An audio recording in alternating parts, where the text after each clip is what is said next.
Aristides Neto, ele que agora é pré-candidato a vereador de Salvador pelo Partido Novo, passou pelo processo seletivo, e ele vai contar um pouco da trajetória dele para quem ainda não o conhece. Tem muita gente que o conhece, mas principalmente aqui para a população de Salvador, ele vai contar como é que tudo começou, Aristides. Bem-vindo ao canal. Olá, olá Aurélio, boa noite a todos que estão aí assistindo, nos ouvindo também. É um prazer muito grande estar aqui.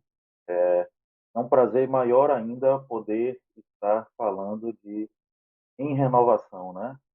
Poder estar falando nos valores da liberdade que não são tão ditos por essas bandas, né?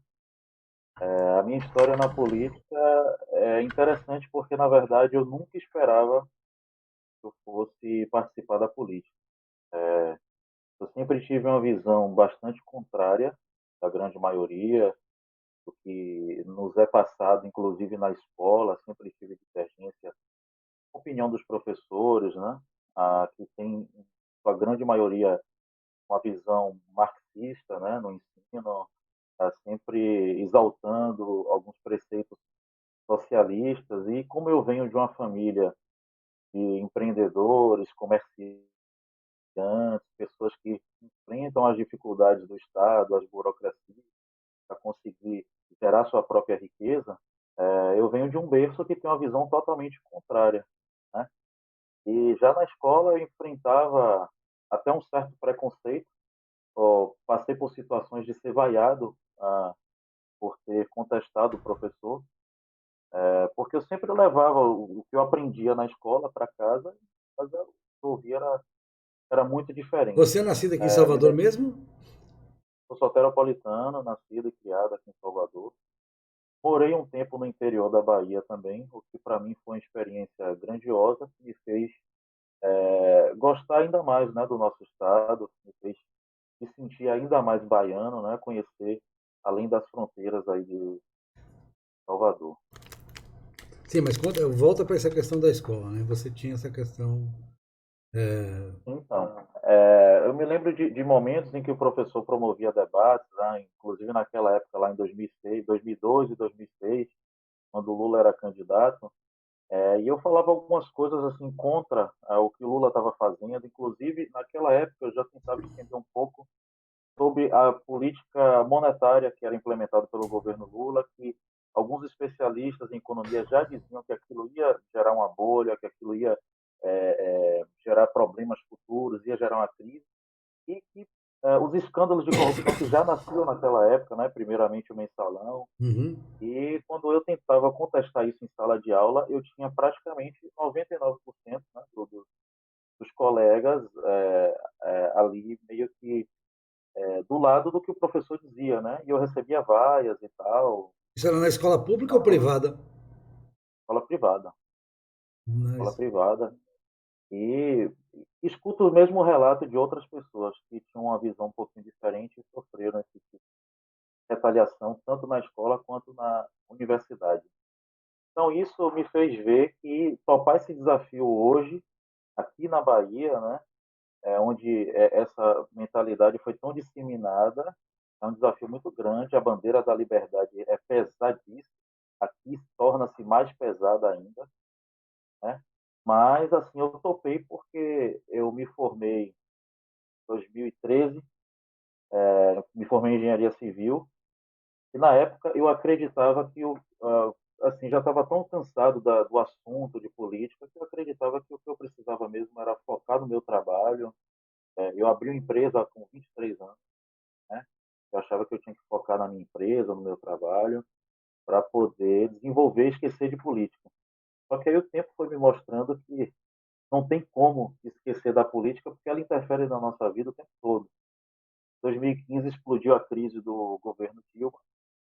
Eu presenciei o setor de engenharia foi uma das áreas mais foi afetadas, né? diretamente afetada, né? Estourou a bolha, né? Diretamente, exatamente. Né? Quando estoura a bolha, o setor de engenharia é diretamente afetado, principalmente porque a bolha veio tanto das construtoras, né, e do mercado imobiliário, quanto também do setor de petróleo, com a Petrobras, né, aquele aquele momento ali de petrolão estourando e tudo mais, Lava Jato em cima dos políticos, e eu parei tudo para entender o que era crise. Né? Naquele momento eu só entendia de engenharia. E eu vi 90% dos meus colegas tristes, desanimados, desempregados, pessoas que tinham estudado muito, que tinham se dedicado, que estavam fazendo mestrado, pós-graduação. E aquilo me entristecia muito. Né? Eu tive um certo avanço na minha empresa, nos meus negócios pessoais, e também vi tudo ficando atravancado ali por conta daquela crise, né? Eu falei, não, peraí, eu tenho que entender o que é que está acontecendo até para saber como é que eu vou me defender disso, eu vou me situar no mercado diante dessa crise. Eu comecei a me interessar, né, a ler sobre política, ciência política, economia, principalmente economia na época, para entender, né, o que era a crise, e aí percebi que eu era um liberal. Naquela época, Descobriu, percebi que né? era um liberal, fato, né? Já era um liberal e conforme fui aprofundando o conhecimento, me tornei mais ainda. Só que eu percebia que nas rodas de discussões eu não tinha muitos argumentos. Né? Os estatistas, né, sempre me venciam em argumentos, dizendo que a intervenção era importante para o crescimento econômico, que as estatais eram importantes, diziam até que os impostos eram importantes da forma como era aplicado no Brasil, os programas sociais careciam disso. Assim, realmente, eu falei, eu vou ter que estudar, realmente vou ter que me aprofundar. Eu fui buscando, né, através de amigos, de conhecer, quem eram os escritores liberais, A posteriormente, chamada base doutrinária, né? exatamente. E aí, quando a gente adquire o conhecimento, a gente fica, inicialmente, a gente tem aquele fogo, né, de partir para o debate, para discutir com todo mundo, para ver as soluções. E eu me tornei o que se diz hoje no Partido Novo, um indignado, a partir dali. A partir do impeachment de Dilma, eu me tornei um indignado, mas que não tinha nenhuma ação. A minha ação era ficar brigando no Facebook, discutindo nas mesas de bar ali, discutindo com familiares que eram de esquerda, que apoiavam o governo, mesmo com tantos escândalos de corrupção escancarados, né? Aí você já fala do governo E do governo Dilma ainda, né? Não do governo Temer. governo Dilma. Sim, ainda do governo Dilma, né? Muita gente deve Sim. o governo Dilma, o governo Lula, aquele lulopetismo ainda fanático, até deu uma diminuída, mas naquela época era difícil debater com eles.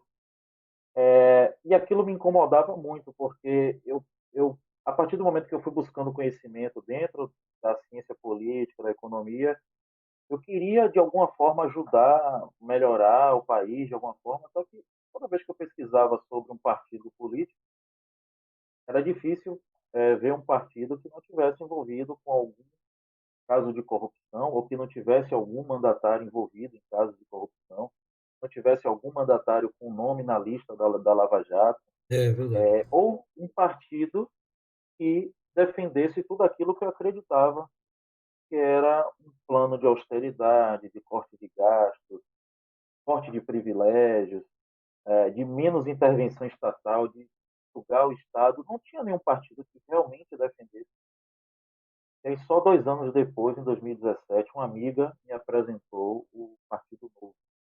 Uma médica, a doutora Isabela, uma pessoa que eu tenho muito carinho, me apresentou o Partido Novo e disse que, olha, você fala tanto de política, você fala mais de política do que da sua área, que é de engenharia, eu acho que você deveria se envolver. E eu falei para ela, eu não vou me envolver porque é um meio muito sujo. Ela, olha, vou me falar de um tal partido aí que não aceita ex-políticos, não aceita ficha suja, que faz processo seletivo, que quer nivelar as pessoas que estão entrando para a política.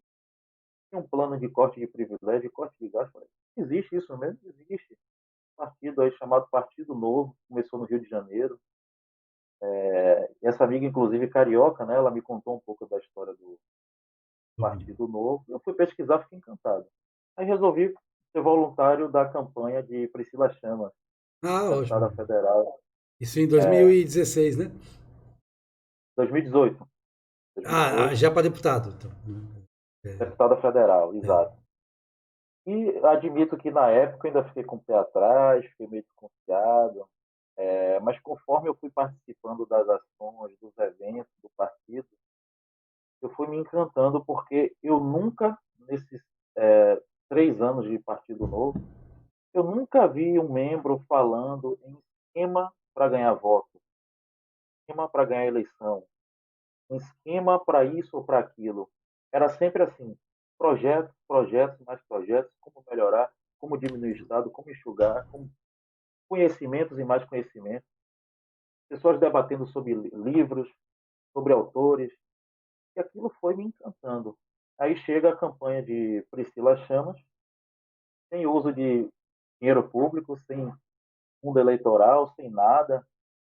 E como é que essa moça vai competir aí com os demais? Ela já não é conhecida, não tem coligação partidária, não tem nenhum apadrinhamento político. Você vê que na época a minha visão ainda não era tão aprimorada, né, na renovação política. Sim. Como é que essa moça vai conseguir? E na época, assim, a gente trabalhou muito, num trabalhinho de formiguinha, sola de sapato e saliva na rua, panfletando, conversando com as pessoas um por um, né, olhando no olho. E Priscila conseguiu 33 mil votos na época. Impressionante, 33 mil votos. É porque você falou assim, não, sem esquema para ganhar a eleição, mas com estratégia, né? Sim, Sabendo que tem que ir para a rua, que tem que conversar com a população, que tem que ser olho no isso. olho, que tem que apresentar, ouvir não, ouvir às vezes um desaforo, alguma coisa, mas está O preparado para isso. desaforo, verdade. Às vezes você ouve coisa que você nem imaginaria ouvir, mas tem que estar disposto a isso. Se você quer lutar por um ideal, tem que estar disposto, né, a tomar porrada, engolir sapo, a ouvir às vezes coisas que você gostaria de ouvir. Mas foi muito gratificante, sabe? Ver que uma candidata que gastou pouco mais de R$ 3 por voto conseguiu 33 mil votos. E na mesma época, né, a gente acompanhou o Lúcio Vieira Lima, vou dar nome aos bois, né, Sim. irmão do Gedel, que tinha acabado de ser preso com R$ 50 milhões, né, de dinheiro desviado dentro do apartamento, essa notícia todo mundo sabe. E o mesmo, só de fundo eleitoral do PMDB, pegou na época R$ 1,5 milhão para a campanha, fora o que ele recebeu por fora, né, enfim, apoiadores, doações, etc. E é óbvio que esse dinheiro foi utilizado para compra de votos, para esquema, né? Ele deve ter de algum interior desse, que o povo Não, na verdade, precisa menos. Né? a gente discutia, até teve uma entrevista hoje com uma pessoa lá do interior, né? O Fábio Mendes, que é lá de Planaltino, a coisa é bem clara, isso é muito antigo, na verdade. Bem É, escancarado. não é que é escancarado, é quase que visto como natural, há uma natureza das coisas, né? Sim, Porque aí isso começa no vereador, né? Na representação do vereador, principalmente no interior, você morou no interior, sabe disso. Aqui em Salvador também, mas no interior é muito mais patente isso. O vereador ele chega, ganha 5 mil, mas na verdade ele quase que gasta aquilo em gasolina para transportar o povo, fazer favor e coisa e tal. E aí a chance dele ganhar um dinheirinho extra é quando tem a eleição dos casados, a eleição para deputado. Né? Se fosse casado, ia dar lá mesmo. É, e chega lá o deputado e diz: Olha, eu vou te dar aqui 50 mil para você fazer a minha campanha. Se você arrumar tantos votos, você vai ganhar metade. Se você arrumar mais votos, você vai ganhar mais. Né? E aí, aquele vereador que já tem aquela base, que já foi o que o elegeu, né? Já tem aquela base que é na base de favor, né? De fazer coisas que as pessoas precisam realmente. Não dá para condenar a pessoa que tem gente que não consegue, não precisa de um posto de saúde e tal, ele acaba agindo como um intermediário, né, desse acesso aos serviços públicos, ou até de um transporte, de alguma coisa assim, que às vezes é difícil na zona rural. e não é a função de um parlamentar, né? Não, mas acaba sendo, né? O cara não Acaba sendo. você não tem essa coisa, vou fazer lei, que lei você vai fazer numa cidadezinha de 5, 10 mil habitantes. Não tem muito PDDU para fazer um lugar desse. É, Pois é. então, você acaba, e ninguém fiscaliza prefeito. Isso aí é uma questão, acho que é universal. As câmaras têm que fiscalizar o prefeito. Isso ocorre em lugares, São Paulo, Rio, e olhe lá, né? De vez em quando você vê alguém realmente algum vereador, não a maioria, atuando nessa fiscalização. Depois a gente vai falar disso também, dos seus planos para ser vereador, que eu acho que certamente inclui esse trabalho de fiscalização do executivo. Mas essa naturalização do que, o que isso é compra de voto? O voto já começou a ser comprado lá atrás. Ele começou nessa relação entre o candidato a vereador, quando ele ainda era candidato e depois que exercendo vereador, que ele estabelece uma relação de troca de favores com o eleitor. Não dá para culpar o eleitor por isso. Claro que ele está na base de tudo, né? Aquela coisa de orientar o voto dele. Não, eu nem culpo tanto o eleitor, É, é complexo o problema. é o sistema, né? É o modelo. É o modelo que é o modelo de eleição. Talvez o voto distrital mudasse isso, mas eu acho que também não muito, eu não aposto muito nisso. Eu acho que a gente tem que mudar mentalidades no Brasil. E você vê que o voto para o Senado é um voto distrital. Ele não deixa de ser um grande distritão, né? E nem por isso o Senado. O Senado não é muito melhor que a Câmara, às vezes é bem pior até. Nessa legislatura mesmo, eu estou achando o Senado mais reacionário, mais contrário a mudanças liberais do que a própria Câmara dos Deputados, que é eleita nesse sistema. Então, não é isso. Quer dizer, então, a gente sabe que, claro, esse é o esquema, esse é o grande esquema, a grande compra de voto, digamos assim, né? Dito de uma outra forma, que às vezes não envolve um dinheiro direto na mão do eleitor, mas envolve essa troca de favores, mas que vai dar uma representatividade distorcida, né? E que vai manter todo esse esquema, tudo isso que você tem tanto criticado, né? Você tanto vê. Na época eu fiquei muito triste, né, pela constatação do que realmente ainda é, e o quão impregnado ainda está o sistema da velha política, né? Mas ao mesmo tempo eu tinha um conforto ali, uma felicidade de ver que é possível sim fazer diferente, né? Ah, Você vê um candidato da velha política ter praticamente a mesma quantidade de votos, gastando ali 1,5 milhão de reais, né? Aderindo a essas práticas de troca de favores, e a gente vê uma outra pessoa que realmente conseguiu convencer as pessoas pela opinião, pelas ideias, gastando muito menos, sem usar o dinheiro público. Aquilo me empolgou muito. Eu falei, não, estou no lugar certo, vou em frente e, se duvidar, vou amadurecer a ideia de me candidatar também, para lutar ao lado dela, né, ao lado desse partido, dessa equipe, para trazer a mudança que a gente tanto quer. Porque o meu sonho mesmo é empreender, é fazer minha empresa crescer. Eu tenho ambições, sim, né, pessoais, lógico, mas essas ambições não podem ser atendidas através de um cargo público, né, político, né? Então eu vi que para realizar o meu sonho do lado de cá e de muitos outros profissionais técnicos, liberais, empreendedores, eu tinha que auxiliar na transformação da política, que é o maior agente de transformação da sociedade.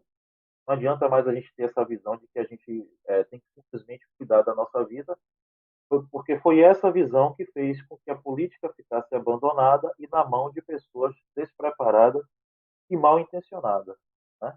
até porque E aí, a gente carece de uma ação comunitária mais forte, de uma participação mais forte comunitária, aquela organização em torno da igreja, da sociedade, né, do salão comunitário, dessa coisa. Falta um pouco essa cultura do Grêmio, né, da agremiação, da participação no Brasil.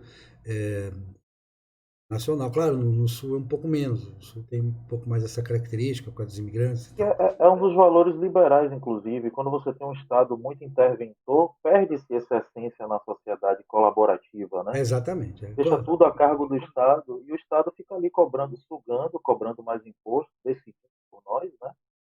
E atrapalhando o progresso do país e atrapalhando até esse sentimento de coletividade.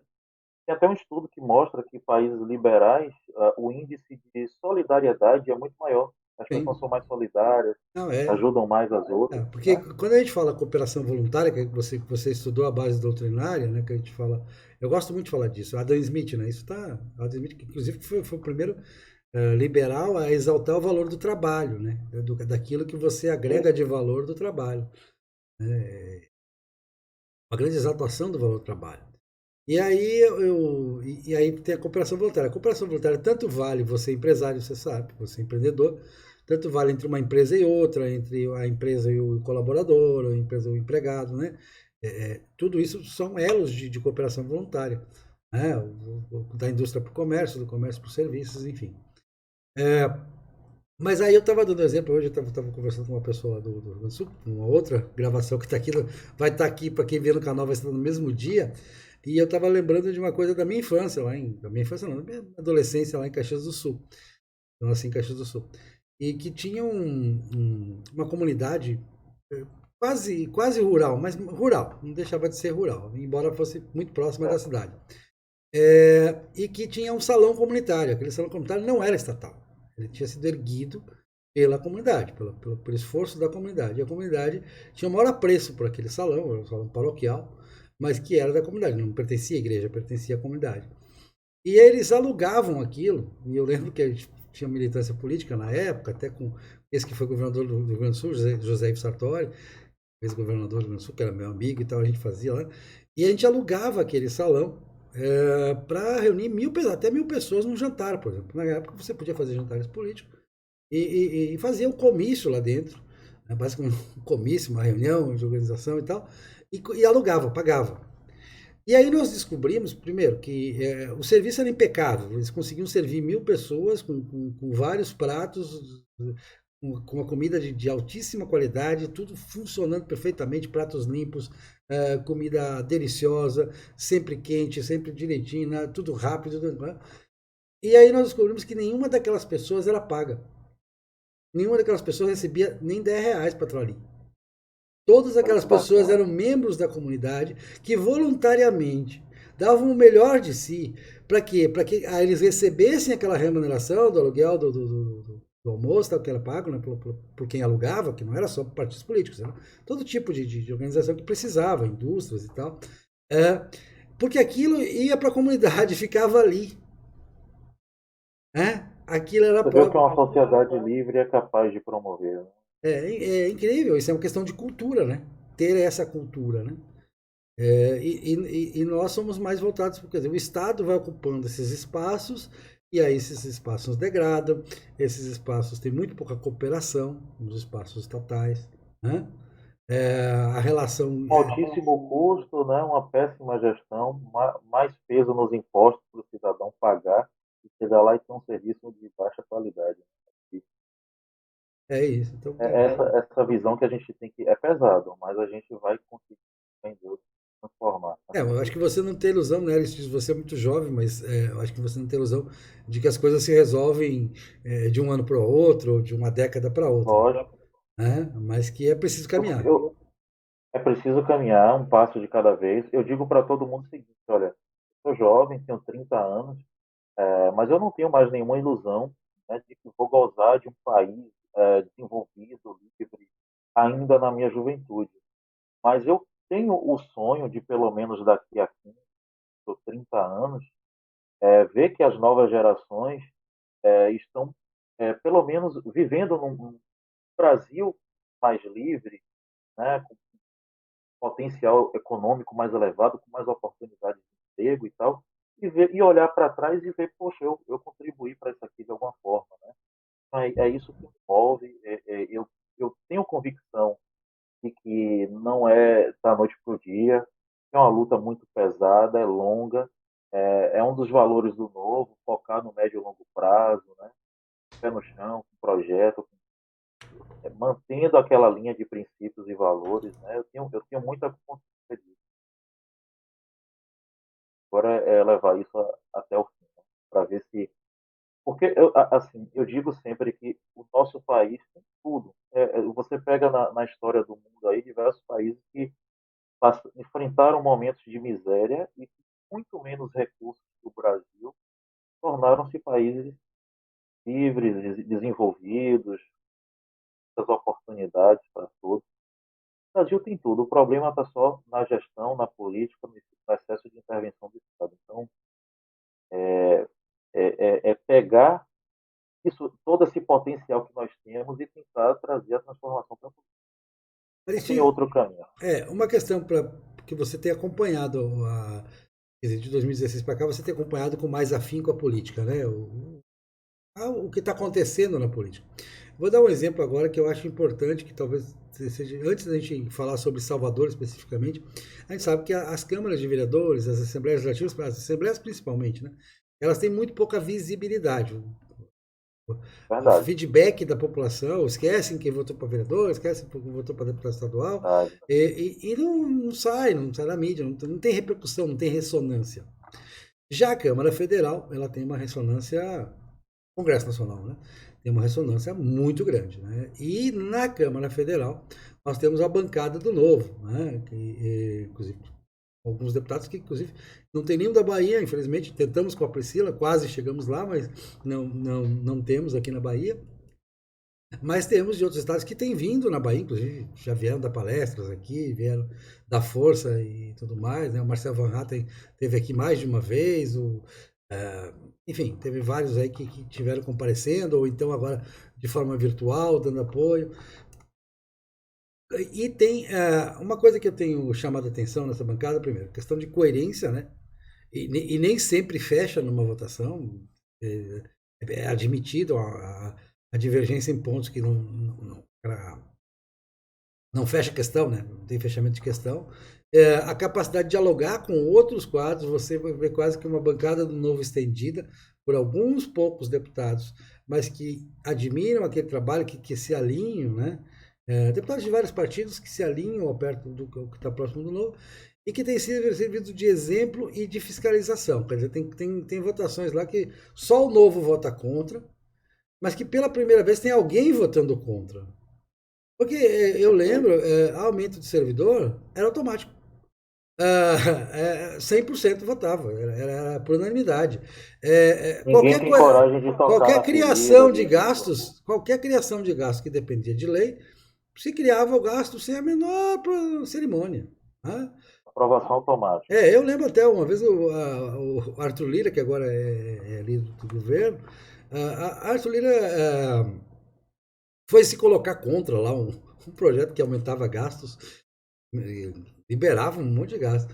Ele foi para se colocar contra. Eu lembro, eu estava assistindo a TV Câmara naquele momento, era aquela coisa que eles fazem aquelas votações de madrugada para passar essas coisas, né? Era de madrugada, eu estava assistindo, e a Arthur Lira foi para o microfone, eu acho que eu vou votar contra, se deu a entender que ia votar contra, que ia derrubar a sessão, que aí não podia nem votar. Foi um tal de todo mundo, pera, aquele pânico no plenário e todo mundo no ouvido dele, não faz isso, por favor, não faz isso, não faz isso. Tal é o comprometimento com o corporativismo, com os lobbies, né? Como é que você vê isso também, essa questão dos lobbies, dos interesses predominando no legislativo? Bom, primeiro, eu vou fazer um comentário aqui a respeito do que você falou da falta de representatividade, né? De visibilidade das câmaras. Essa é uma das teclas que eu mais tenho batido e dialogado com os eleitores, com os apoiadores, né?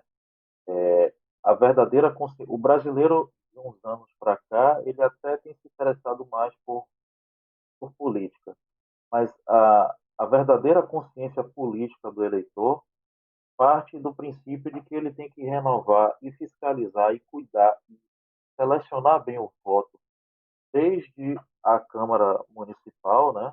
Desde o Legislativo Municipal até o estadual e o federal. E a maioria das pessoas que eu entrevisto não sabem quantos vereadores tem na Câmara da sua cidade, não sabem o nome de pelo menos dois ou três, uma grande maioria não lembra em quem votou, Tem, uma outra grande tem maioria pesquisas que alegam que mostram isso. votaram do amigo, do vizinho, do colega, do parente. E acham que, a grande maioria também acha que basta escolher o prefeito, o governador e o presidente. E episódios recentes vêm mostrando para a gente que o poder executivo sozinho não é nada. E da mesma forma, um poder A executivo nossa corrupto Constituição é parlamentarista. é parlamentarista. Da mesma forma, um poder executivo corrupto sem um legislativo competente também não faz com que o sistema mude. Né? Então, na verdade, o eleitor brasileiro ainda vai precisar amadurecer politicamente para entender que o principal cuidado que ele tem que ter na hora de votar é com o legislativo.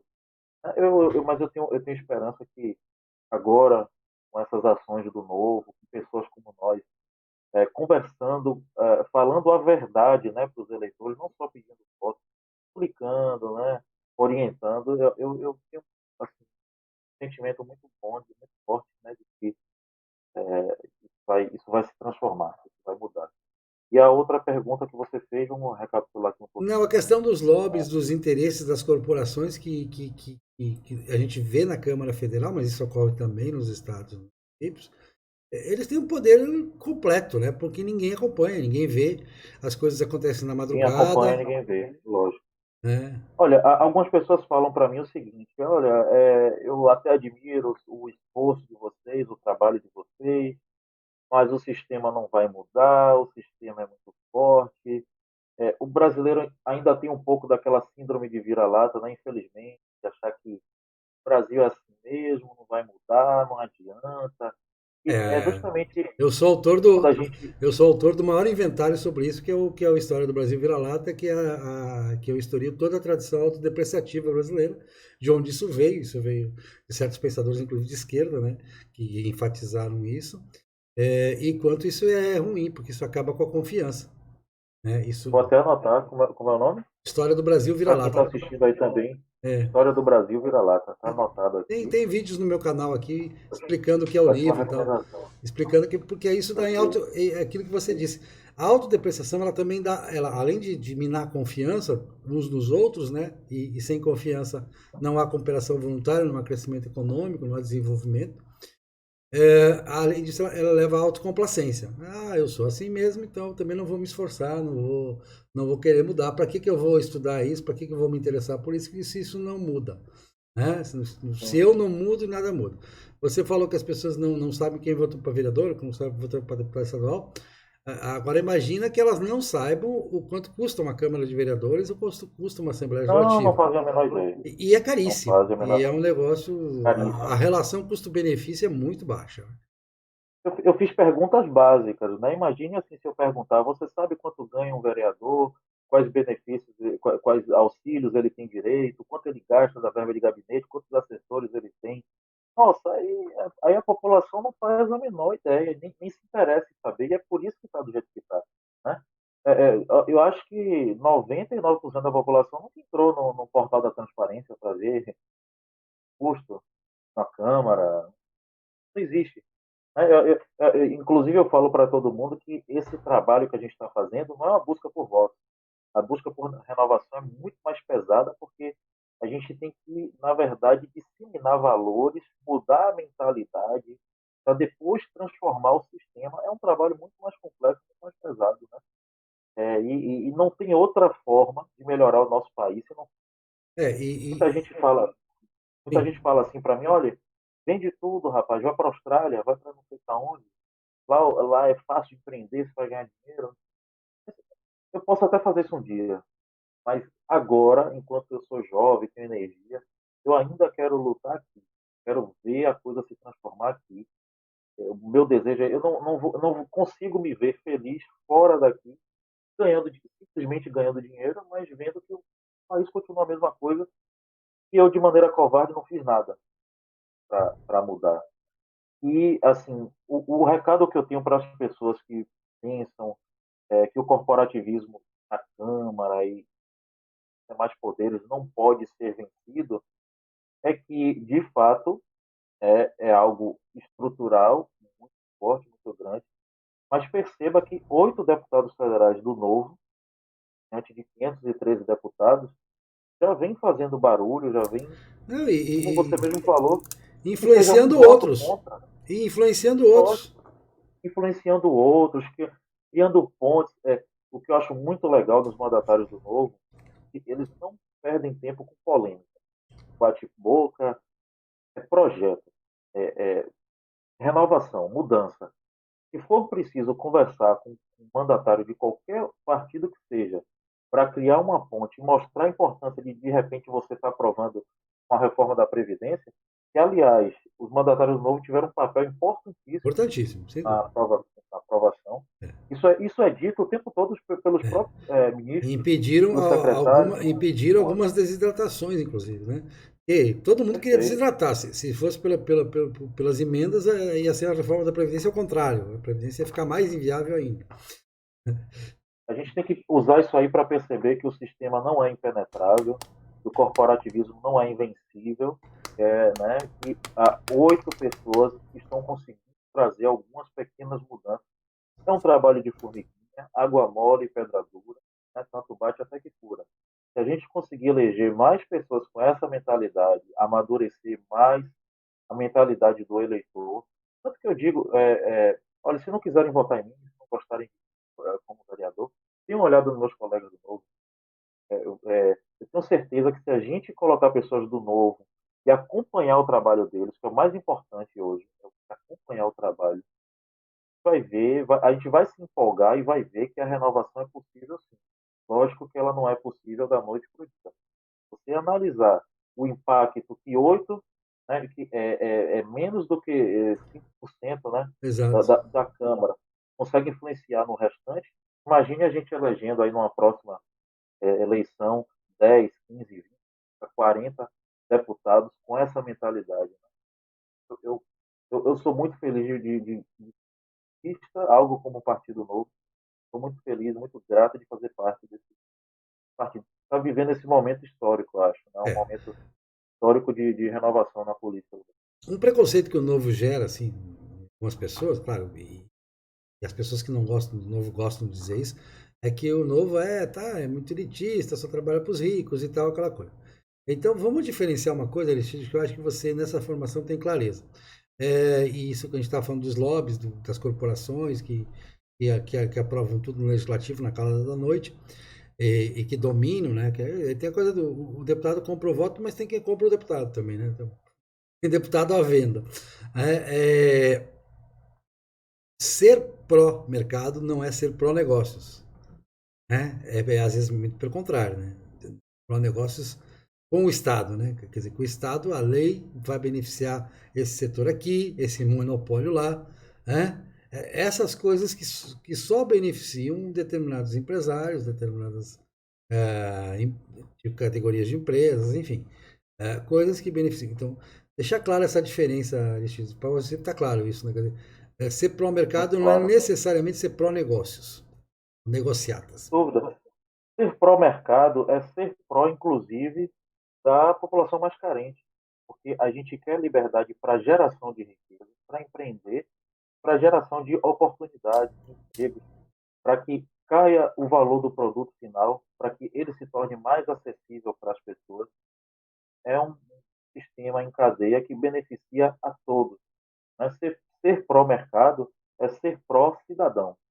Né? Então, não adianta eu fazer um discurso demagogo, dizer que eu sou a favor dos negros, dos homossexuais, das mulheres, e na prática eu não fazer nada que, de fato, gere mudança na qualidade de vida das pessoas.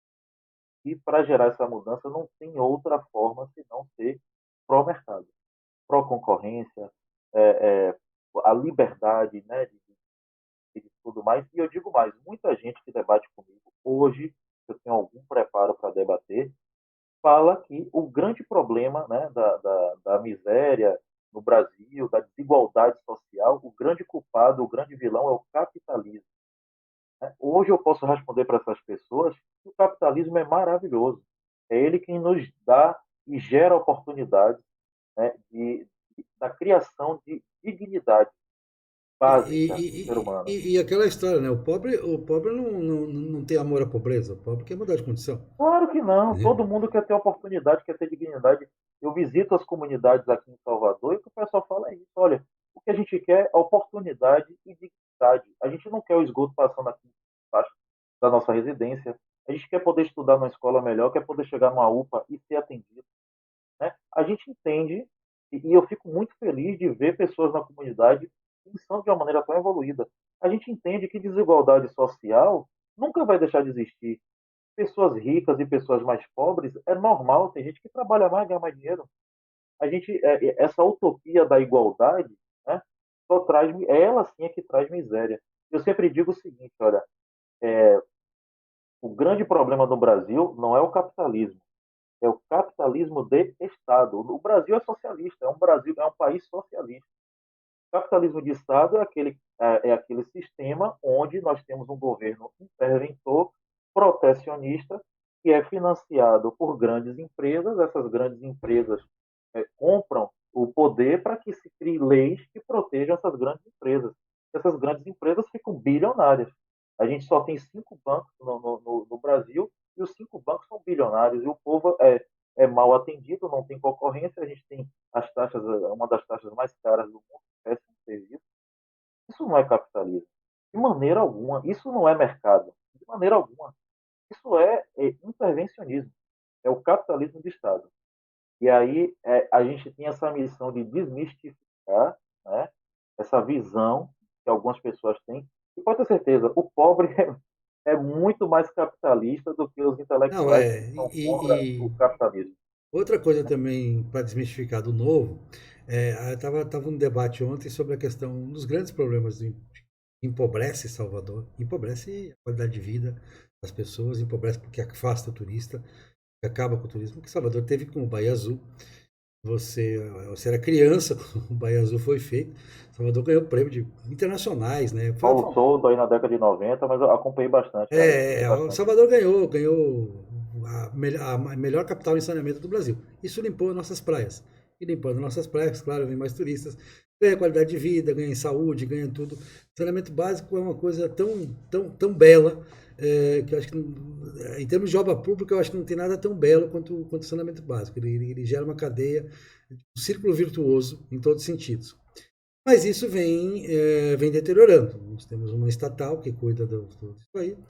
Eu estava conversando ontem com o vereador, e o vereador já é vereador, mas é uma pessoa que, inclusive, que se reeleger e depois com a bancada do Novo, tenho certeza que vai ter uma afinidade muito grande com a bancada do Novo, porque tem ideias, tem uma trajetória. E ele dizendo o seguinte: olha, está cada vez mais tendo ligação clandestina de você, engenheiro civil, sabe como é que isso funciona. Na hora que a pessoa termina a sua casa, vai botar o esgoto pluvial em cima, né? O cloacal é lá embaixo. Cavar muito mais, é mais caro, é mais difícil, né? Você casar na rede cloacal. Aí a pessoa, se não tiver fiscalização, muita gente, é da natureza das pessoas, pegar e dizer, bom, eu vou resolver o meu problema aqui. Tem gente que não pensa tanto assim na coletividade, a gente está preparado para isso, saber da natureza humana é assim mesmo. Aí ele dizendo que teve um bairro lá que tanto a prefeitura indicou, olha, a gente mediu aqui, o esgoto está invadindo, vocês têm vazamento no esgoto, tem problemas na rede do cloacal, não está dando conta e está invadindo o pluvial.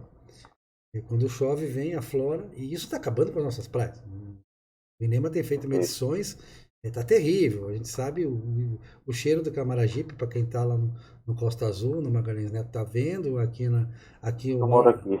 eu moro no Rio Vermelho também, o Lucaia também está mais fedorento e está afetando as praias aqui da região mais diretamente.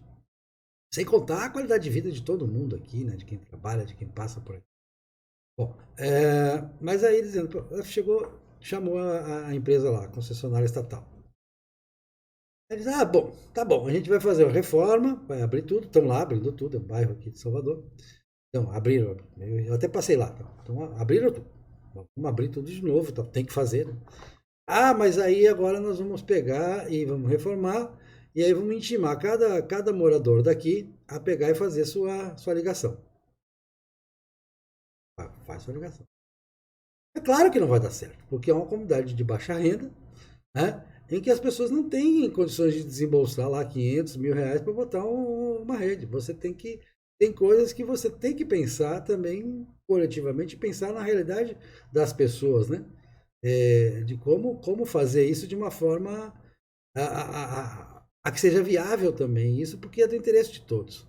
Como é que você vê isso? Quer dizer, o novo não é sempre a favor de, vamos deixar tudo é, sem nenhuma ação estatal, sem nenhuma Não, de coordenação. maneira alguma.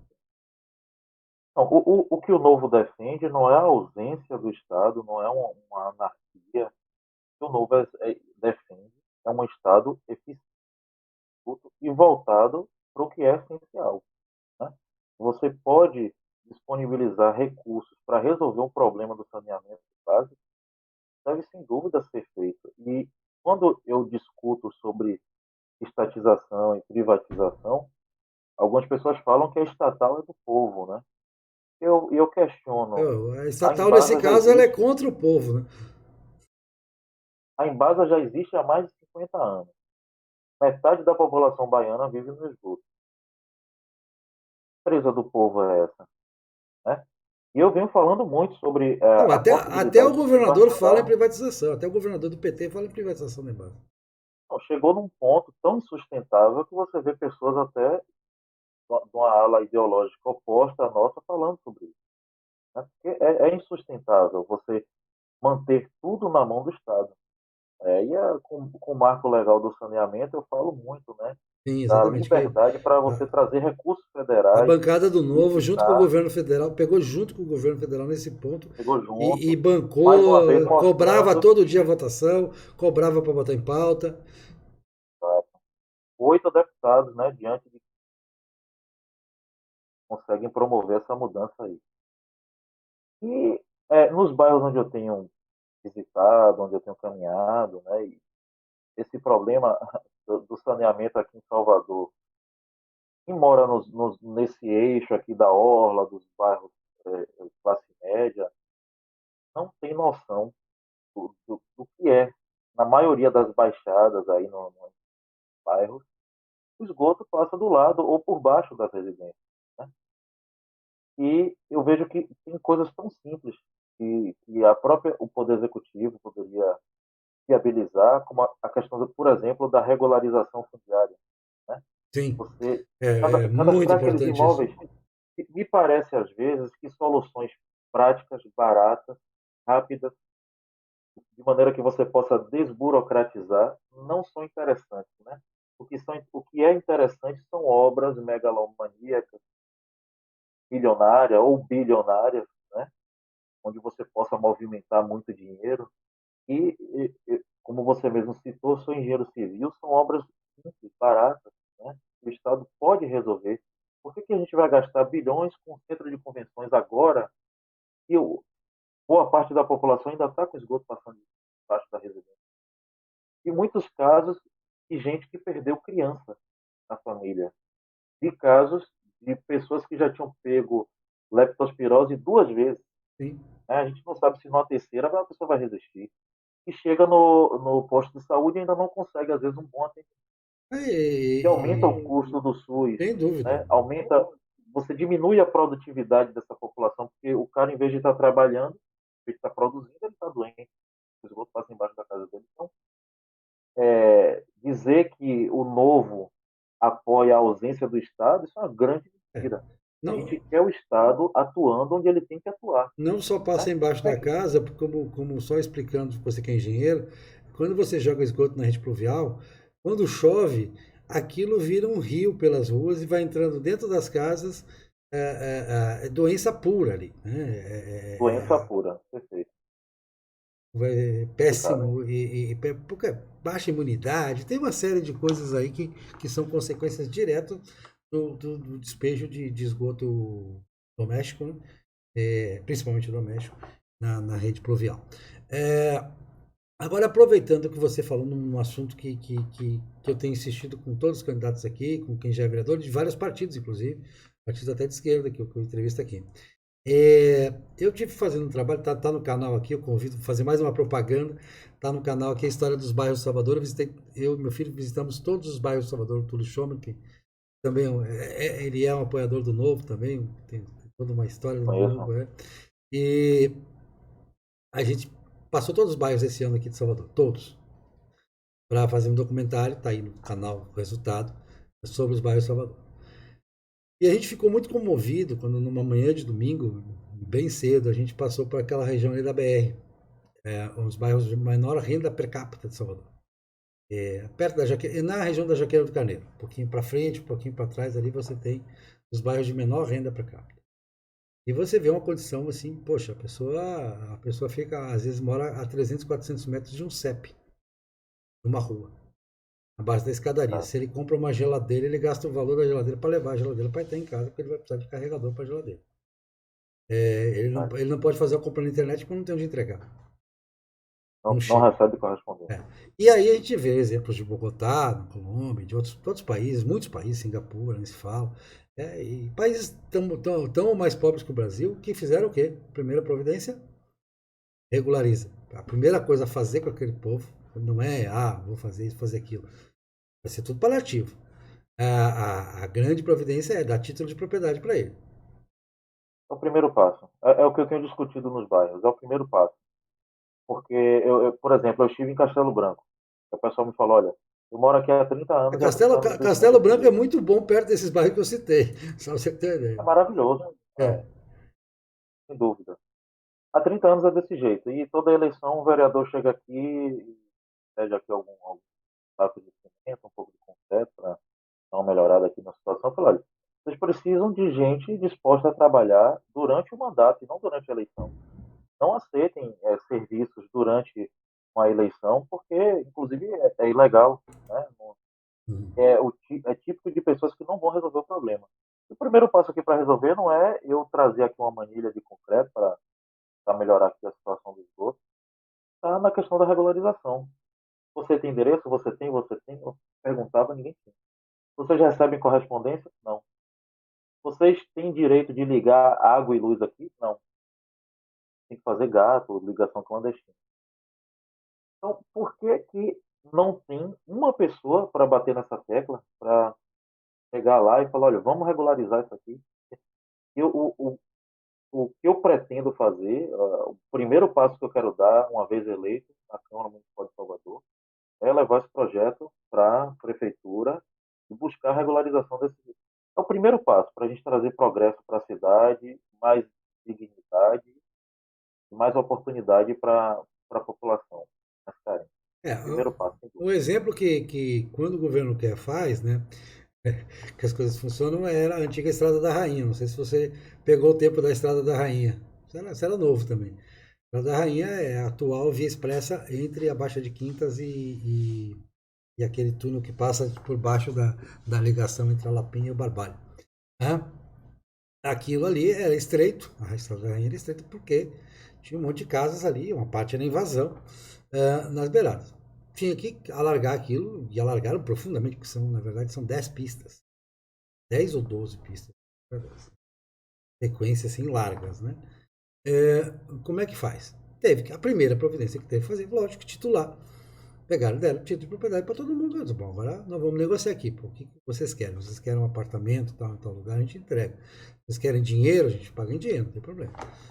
A indenização está aqui, né? A lei já permite isso, que o Estado chegue e indenize em dinheiro, tá a hora antes do cara sair, né? Vamos aqui, sua casa é 100 mil reais, eu vou te pagar 150 aqui, que é para você comprar um apartamento onde você quiser. Né? Ou eu te dou o apartamento, não tem problema. Pega um empreendimento, eu te dou o apartamento aqui em troca da sua casa, mais alguma coisa para você fazer a mudança e tal. Com isso, por exemplo, Bogotá conseguiu fazer avenidas no meio de lugares que a gente chama aqui favela, né? Os aglomerados subnormais, em termo técnico.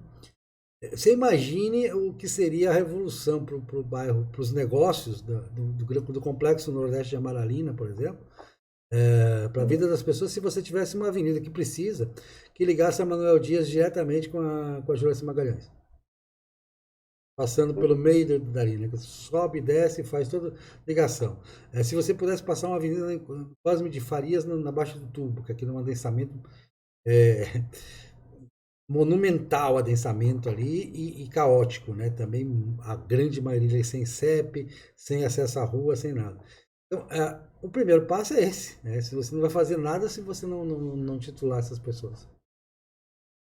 Perfeito. Não adianta a gente fazer política com demagogia, com projeto social barato, né, vou usar esse termo, e com obra eleitoreira. Né? Eu vou fazer aqui um mega hospital, que depois eu vou botar na propaganda.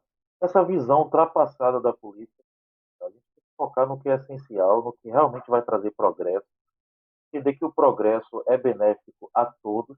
A gente não está falando de negócio, né? Como você falou. Exatamente.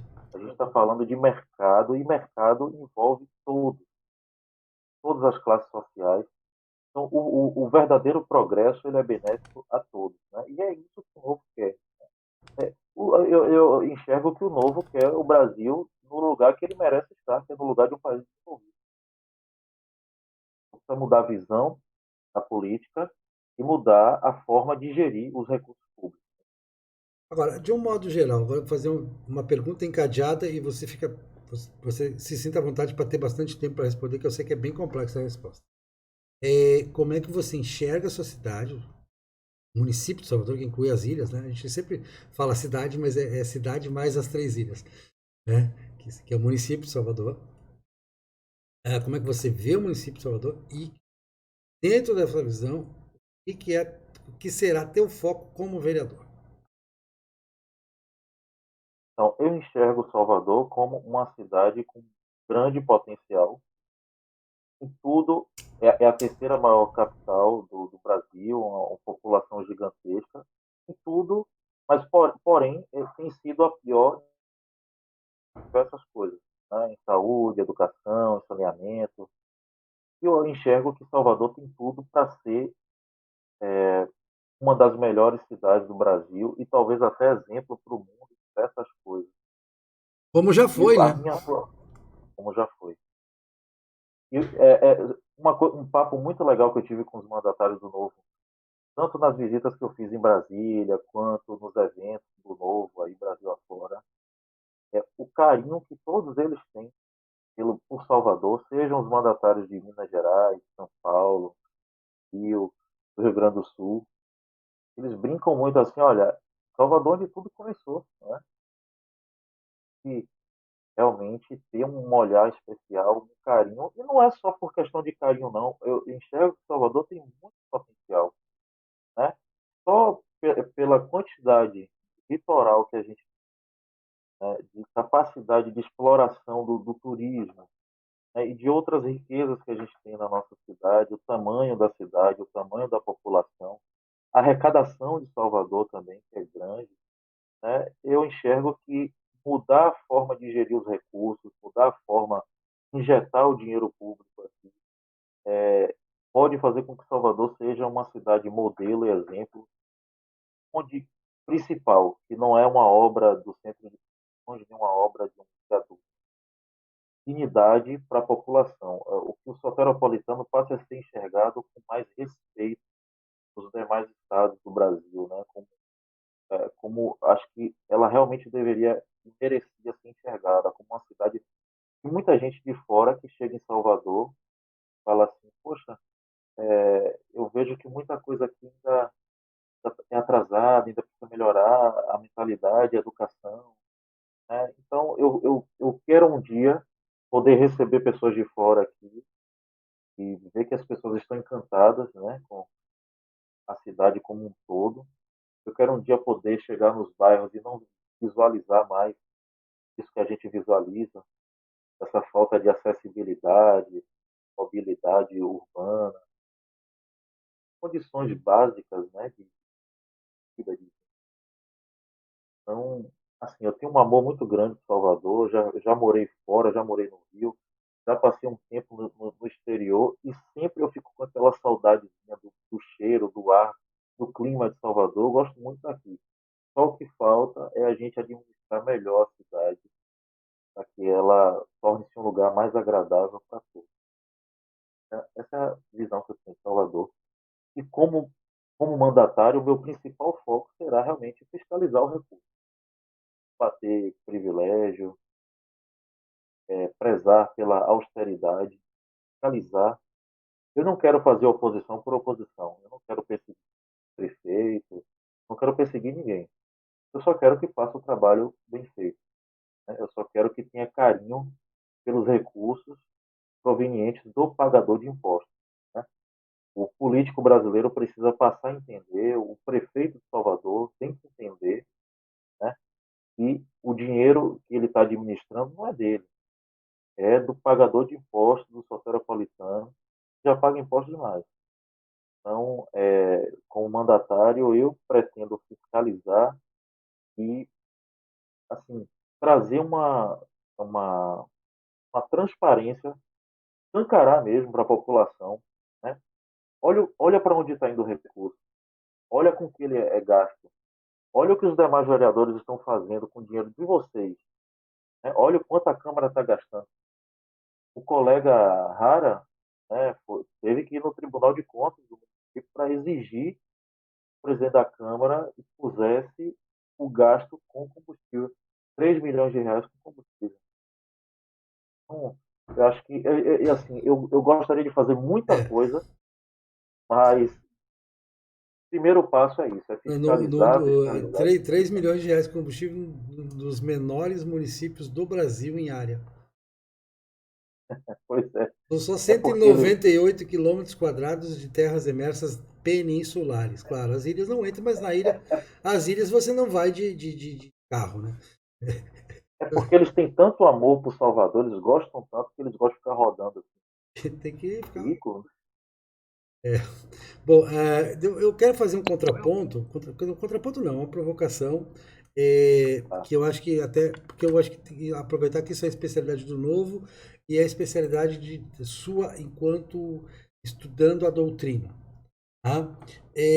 Não existe, por mais que a gente tenha um poder público eficiente, claro, tudo isso tem que ser feito, até pelo exemplo, até para dar exemplo, até para aumentar a confiança.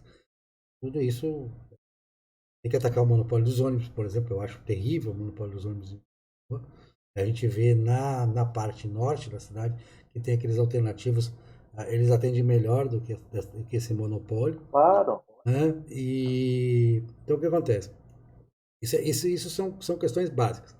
Mas é uma questão de fundo, sistêmica da cidade. Olhar Salvador como sistêmico. A população tem que enriquecer. A cidade tem que ficar rica. A cidade não pode ficar mais pobre. Porque enquanto a renda per capita geral, total, for baixa, não adianta. Não é um problema tanto de desigualdade, é um problema de não tem dinheiro. Né? E não tem dinheiro porque a gente desperdiça as chances de ganhar dinheiro também. Claro, a gente tem uma indústria muito boa. Salvador, a A questão região. do transporte que você citou é uma oportunidade maravilhosa para gerar riqueza e ganhar dinheiro. Por que Sim. que um cidadão de bem não pode investir no transporte? Né? Por Uhum. que tem que ter esse monopólio? Enfim, Sim. Agora eu vou falar, eu quero fazer uma visão mais sistêmica desses para a gente chegar lá. Vamos falar nas fontes básicas de riqueza, né? Então, a indústria, por exemplo. A indústria, embora ela esteja quase toda na metropolitana, Salvador realmente tem pouco espaço para brigar, tem algumas indústrias muito boas em Salvador, que pouca gente conhece. Lá no Porto Seco Pirajá tem indústrias muito fortes, até líderes no seu segmento. é verdade. Que bom que nós temos isso, né? Mas que bom que nós temos a Simões Filho, Camaçaria, Candesa aí, que acaba gerando riqueza para Salvador, por causa do comércio, da centralidade de serviço e tudo mais. Uma influência muito grande no PIB de Salvador. Que bom que isso existe. Tal, que maravilha, não cabe a nós intervir nos municípios vizinhos. Claro, tem aquela parte de consórcio que funciona inclusive muito bem para o lixo, pode melhorar também a questão do lixo, fazer novas experiências que tem em São Paulo, que tem no Rio, trazer para cá também, acho que isso pensar, fazer seminários, fazer coisas sobre a questão do lixo. Bom, dito isso, tem uma coisa que chama atenção para mim. Eu moro na beira da praia, aqui moro na Praia do Buracão. Nós temos praias no município de Salvador que são entre as mais belas do país. E se você considerar o modelo do turismo hoje no mundo, o perfil do turista, ele quer o quê? Ele quer a beleza natural inesquecível, ele quer o melhor em termos de beleza natural, e ele quer o melhor em termos de restaurante, em termos de ir para cá e de falar, essa coisa toda de mobilidade, de facilidade de acesso, de qualidade da hospedagem e tudo mais. Segurança, Cara, onde é que você vai casar isso perfeitamente no Brasil, no mundo, igual em Salvador? Não existe. Né? Aqui é para ser o primeiro lugar do mundo nesse ponto. Você tem praias belíssimas, você tem riqueza cultural fantástica, extraordinária, o que é o nosso centro histórico. Não só o centro histórico, você tem acervo histórico aqui maravilhoso, coisas belíssimas. E não só de antiguidade, não só de história, mas de beleza, de arte. Né? Tá, então como é que você vai fazer isso? Primeira coisa, é que a gente estava falando, saneamento. Se não limpar as praias, não adianta essa praia ser bonita e tá com a água suja. Aquela perfeito. com aquela língua de sujeira, aquilo lá espanta qualquer turista. Depois a questão da segurança, né? A gente tem que ver, eu sei que tem essa limitação constitucional, mas os municípios estão, eu vejo as capitais estão fazendo avançar, porque no mundo inteiro a polícia é municipal. Eu não sei por que no Brasil se criou esse critério. Nada contra a Polícia Militar, sou fã da Polícia Militar, do trabalho deles. Mas a garantia, a segurança do dia a dia é feita pelos municípios, no mundo inteiro. É a cidade que faz. Porque ela está mais próxima e tudo. Então, fazer avançar a Guarda Municipal. Claro, ela já avançou para ser armada e tal, mas ainda tem aquela limitação constitucional que só pode cuidar do patrimônio. Na prática, está cuidando dos lugares e a gente sabe que faz a diferença. Você bota 2 carros da Guarda Municipal lá no Farol da Barra, o assaltante já não vai lá. Não tem jeito. Essa coisa funciona. Para o turismo, pelo menos, funciona muito bem. Né? E pode funcionar para a população também. Pode funcionar isso em certos lugares que a gente sabe que são críticos. A gente sabe que tem até conflito com a Guarda Municipal, às vezes, por causa disso, mas tem que encarar. Dar exemplo é assim. Nós temos o exemplo de Singapura. Singapura até uma cidade parecida com Salvador nesse ponto. Quer dizer, pouco espaço e você tem que adensar muito. Então, ela tem exemplos para nos dar, embora, claro, hoje muito mais rica, mas já foi mais pobre também. Né? Essa riqueza foi conquistada. Não foi uma coisa que veio do nada. Então, essa visão sistêmica, você também tem essa visão sistêmica sobre o produtor, pensar no empreendedor, em mudar esse negócio de taxa, de alvará, a dificuldade de empreender, essa questão do saneamento, a questão da segurança, todas as questões que afetam as possibilidades, as potencialidades de Salvador ficar mais rica e o povo de Salvador ficar mais rico.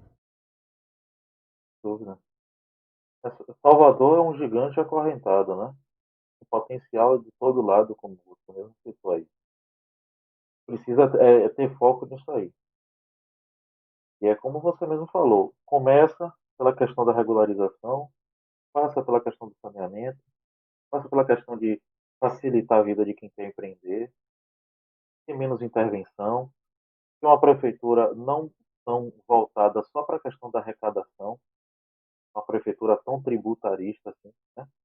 Carteirinha, e voltada para o que pode elevar o PIB, né, da capital e a economia, né, da nossa cidade. E uma das armas que a gente tem, um prato cheio que a gente tem, é sem dúvida o turismo.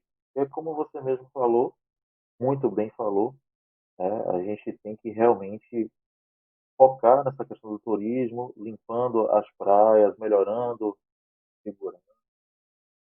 É só que falta isso, tem uma gestão voltada para aquilo que Salvador tem de melhor e pode fazer a população pode fazer da população de Salvador uma população mais rica.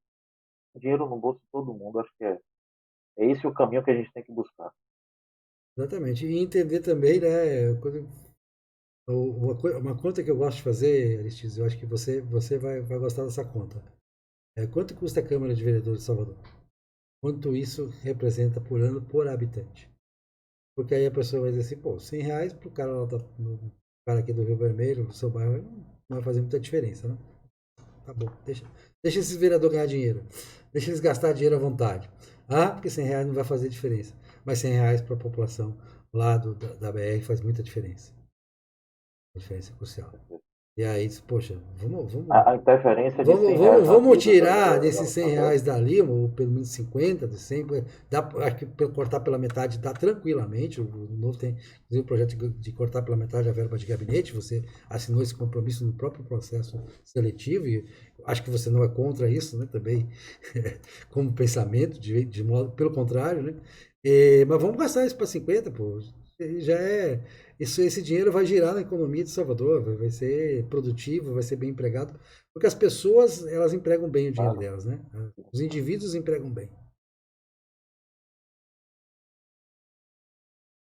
Então é isso. Lógico, o indivíduo com liberdade, com dinheiro na mão, ele vai aplicar muito melhor do que o Estado. E vai trazer muito mais retorno para a economia.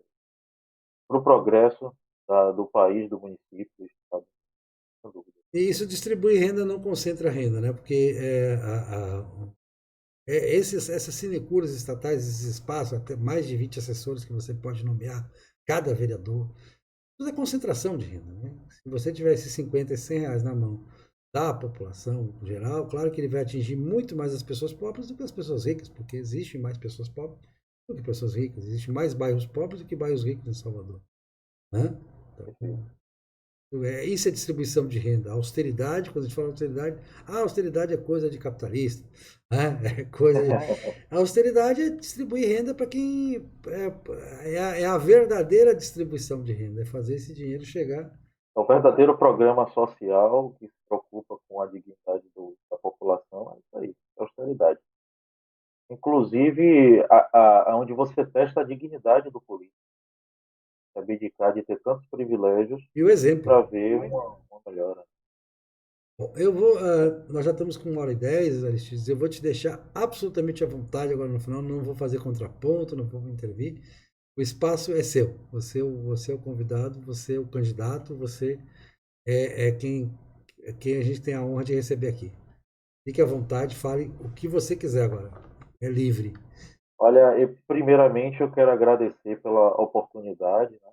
Estou surpreso com a sua capacidade de não só de dialogar, mas de como é que eu posso dizer, de tocar na ferida, nas questões, né, diversas, tudo que a gente pode fazer para tornar a nossa cidade um lugar melhor, mais agradável, mais igual, né? Não falando de igualdade, mas sim de dignidade, né? E o que eu quero dizer é que realmente eu estou empenhado nesse projeto de mudança, de renovação, porque eu entendi que não dá mais para a gente deixar a direção das nossas vidas na mão de pessoas competentes, e não só incompetentes, como também mal intencionadas, né?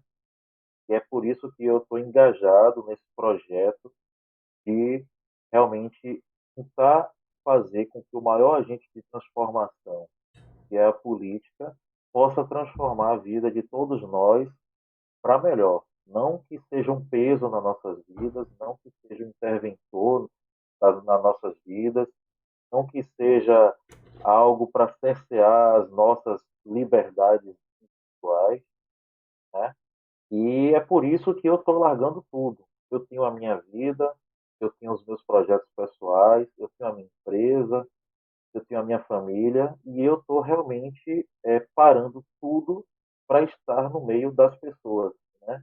E eu estou amando muito tudo isso que eu estou fazendo. Além de ter gostado muito de estudar um pouco de direito, um pouco de ciência política, um pouco de economia, além de ter buscado os principais autores liberais, de ter ingressado na pós-graduação da escola austríaca para tentar entender um pouco mais política, de economia, eu vi que só estudar as questões não é o suficiente, né? E é inspirador isso que você falou, de ter utilizado de recursos próprios e do seu próprio tempo para conhecer mais a cidade, os bairros, conhecer a realidade das pessoas. Por mais que você estude, você não vai entender determinadas coisas se você não for no local, né? Se você não chegar perto das pessoas para ouvir, para falar também, para sentir o que elas estão sentindo, para você poder realmente dizer que tem empatia pelas pessoas, tem que ver de perto, tem que pisar na lama, tem que escorregar naquela escada mal feita que não dá acessibilidade, tem que sentir o cheiro do esgoto passando. Eu sei que parece meio pesado isso que eu estou falando, mas é isso que está me motivando a ir em frente e trazer mudança, porque eu sei que a população não só brasileira, mas principalmente falando da população baiana, soteropolitana, parece que está no DNA, está no sangue mesmo, está na veia, o espírito empreendedor. Você coloca o soteropolitano em qualquer lugar, ele já mentaliza uma forma de comprar um negócio e revender e colocar no isopor e numa caixinha.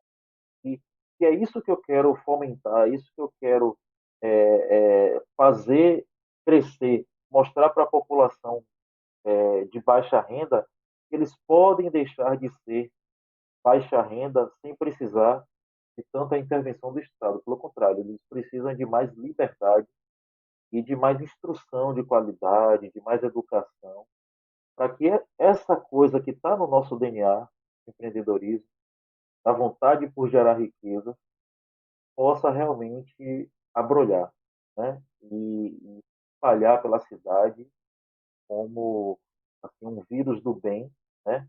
E vai, sem dúvida, como você falou, trazer muita riqueza e colocar a nossa população em outro patamar, automaticamente colocando a nossa cidade também em outro patamar, que sem dúvida vai se tornar uma das cidades mais atrativas do mundo.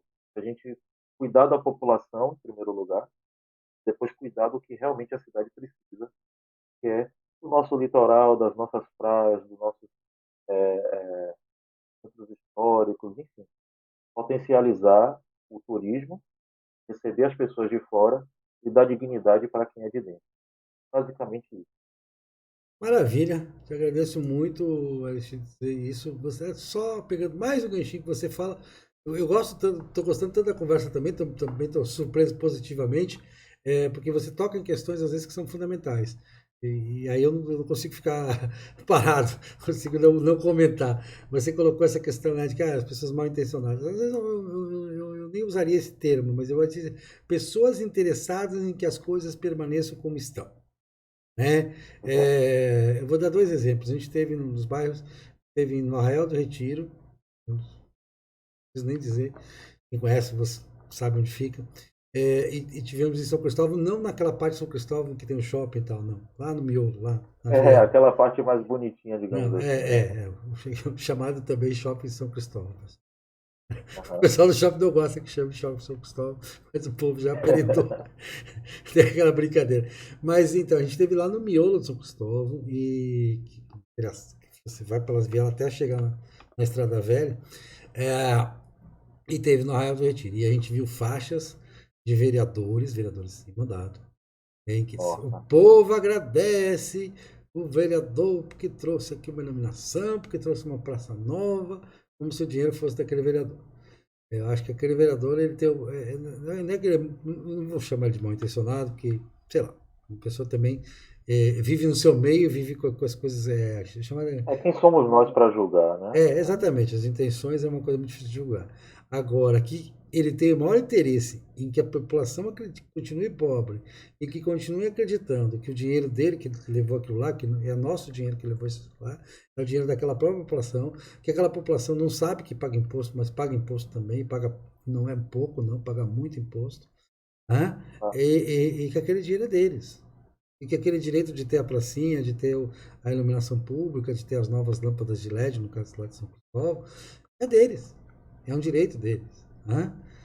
Então, essa questão, essa transformação de mentalidades que permeou toda a sua fala desde o início e que me encanta, eu acho que na sua candidatura e que me faz te agradecer ainda mais por essa participação. eu agradeço, cara. Eu que estou feliz, eu que estou grato. E não tenho nem palavras para descrever, né, o tamanho da gratidão. Eu fico até sem palavras, né, de estar recebendo tanto elogio de alguém como você. Realmente, hoje eu vou dormir muito feliz. Maravilha.